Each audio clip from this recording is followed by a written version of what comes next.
Faux propos attribués à la commissaire européenne Adja Labib sur X concernant l'AFC M23, une vidéo générée par intelligence artificielle montrant un prétendu porte-avions acheté par la RDC.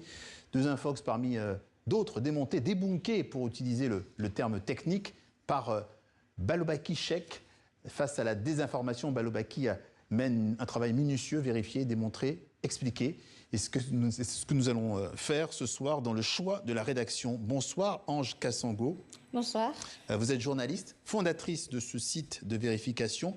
D'abord un petit coup d'œil sur votre site, cette page avec des propos flatteurs prêtés à la Commission européenne, la commissaire européenne Adja Labib à propos de la bonne gouvernance à Goma. Le tweet est faux et vous allez nous expliquer pourquoi. Mais d'abord, qu'est-ce qui vous a immédiatement alerté sur ce tweet ?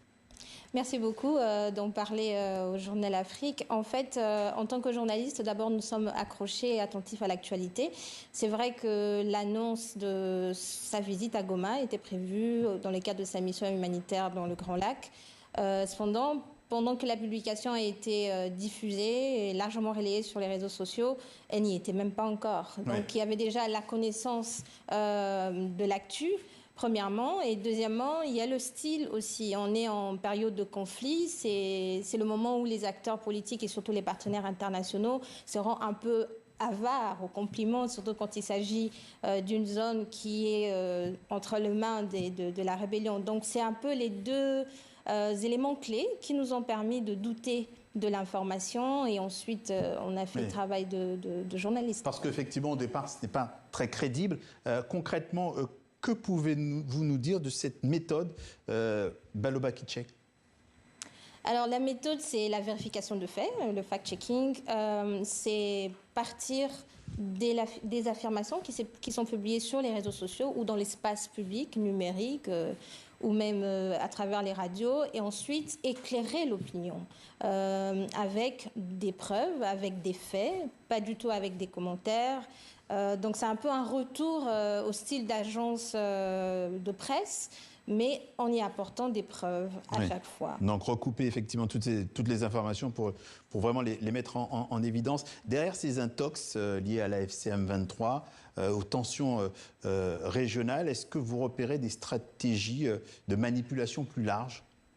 Effectivement, la guerre, c'est pas sur tout le front et le désordre informationnel est aussi un des fronts d'ailleurs le plus présent parce que c'est là que s'ébattent aussi les communicateurs de deux partis. Je parle à la fois du Rwanda qui soutient la rébellion du M23 et Kinshasa, les autorités gouvernementales. Oui. Donc on constate effectivement que sur les réseaux sociaux, il y a bien évidemment des profils. Si l'on analyse les contenus, on analyse le comportement numérique de ces profils-là, c'est facile de détecter que ce profil se cache derrière tel parti. C'est le cas de l'utilisateur réseaux sociaux qui avait partagé cette publication sur la commissaire européenne. C'est donc une piste, effectivement. C'était une piste, parce que c'est vrai que c'était pas un nom qu'on peut facilement identifier. On parle des comptes anonymes, mais en identifiant ou en analysant les différentes publications, même les 48 dernières heures, on pouvait facilement constater qu'il était, qu'il portait le narratif de...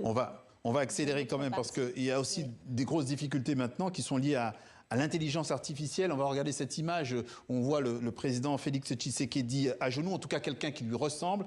En haut, avec une légende, les rebelles de l'AFC M23 viennent de renverser le pouvoir de Félix Tshisekedi. En bas, on a une image de militaires sur un plateau télé avec la légende de la RTNC, c'est-à-dire la télévision nationale est déjà sous contrôle. Sauf que voilà, rien n'est vrai, une image d'intelligence artificielle et puis une image qui ne correspond à rien d'autre que ça. Effectivement, on voit que la deuxième image ne correspond même pas à la RDC. Et en fait, ce qui est dangereux aujourd'hui avec l'intelligence artificielle, c'est que la population et la communauté n'est pas encore suffisamment préparée. Oui. On est face... Formés, oui. Bah oui, ils ne sont pas outillés, ils ne sont pas sensibilisés. On est face à une population qui doit déjà apprendre à pouvoir comprendre la fabrique de l'information.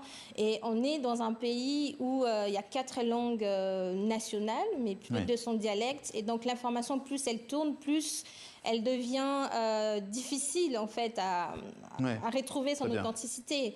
Et donc l'intelligence artificielle débarque et les gens ne sont pas préparés. Ils sont pas image comme ça, bah oui, une image comme ça à 25 km de Beni à Manguina, ça peut facilement être aussi un élément qui peut pousser soit à impacter la paix sociale de la communauté, qui peut se dire peut-être il faut qu'on parte parce que il y a les rebelles ou il y a Kinshasa. Et très rapidement aussi, parce qu'effectivement on a vu, il y a aussi des fois c'est flagrant, il y avait aussi ce navire, ce porte-avions qui était aussi complètement, qui posait des questions. On va peut-être voir l'image. Non, on ne l'a pas pour l'instant. Oui, ah là voilà.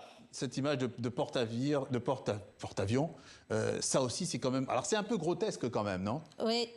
En fait, si on n'est pas suffisamment, on n'a pas les outils ou on ne sait pas s'en servir, c'est aussi difficile pour les journalistes aujourd'hui de pouvoir aider la communauté à comprendre que le désordre informationnel qui peut venir de tous les partis peut être un élément qui va déstabiliser la communauté. Et on voit qu'aujourd'hui, par exemple, l'utilisation et l'appropriation de TikTok, c'est hallucinant. C'est justement ça. En plus, les réseaux sociaux, c'est démultiplié. Là. Tout à fait. Ouais. Merci en tout cas. Il faut aller sur votre site, le Baki-Check, porté donc par vous, notre consoeur Ange Kassongo, journaliste et fondatrice de ce site de vérification. Merci d'être passé par le journal Afrique de TV5 Merci à vous.